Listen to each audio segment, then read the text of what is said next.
here I'll just give you a 5 minutes introduction to all this.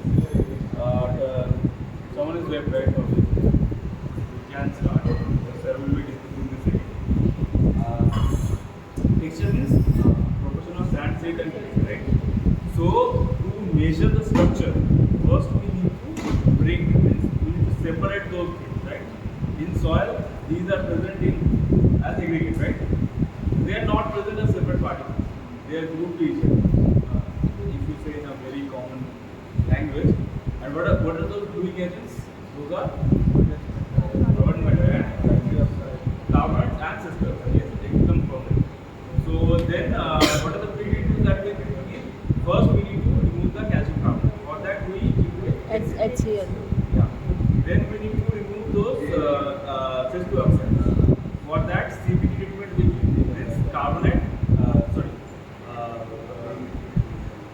Citrate, dithiazide and bicarbonate. Okay. That will give to remove those cis2 oxides. But these treatment is these two treatments is only you do if you have a calcareous soil. Means theoretically you have to do for all the soils.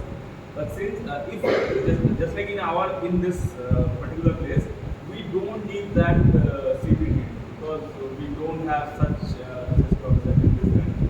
But if you have acid soils or maybe laterite soils, that treatment is a must. Then calcareous soils, it's a treatment is a must. You need to see the effervescence going, that whole thing is getting lost. Then what we the organic matter. For that H2O2. That is pretty common for all the soils because all soils are having some or the other amount of organic matter. So for that H2O2 you give and boil and see the effervescence. When that is vapor will come, means that is strong, the frothing is strong, then you then the treatment is done. So that's what we have done. So now we can say the particles in here is not associated with any cooling agents. But again there will be some segregation due to ionic mechanism, right? Because ionic mechanism is also there.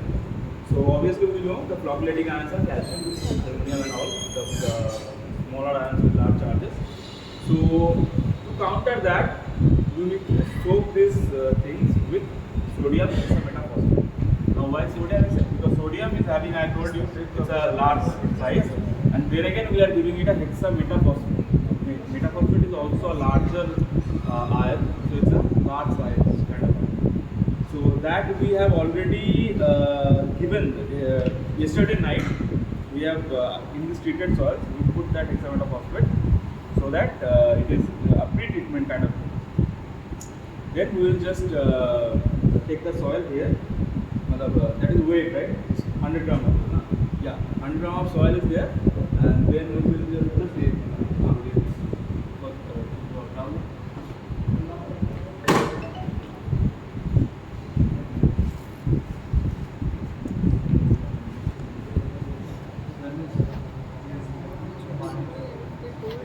so what we will do, we will just add the sodium hexametaphosphate in this and put them here. How much, sir? Measuring cylinders, 1 liter. Okay. And then we will just shake it just to remove all the flocculation, integration, dislodge it, and make it a suspension kind of thing. Okay.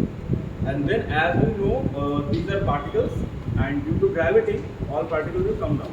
The larger particle will come down faster, the smaller particle will come down later. So that's the thing. And then we have this Voigtla's hydrometer that is also used for any measurement of density. It is also used in the milk industry to measure the density. Okay? So that's we will put in here, and two readings are being taken. One at 40 seconds and another one 2 hours.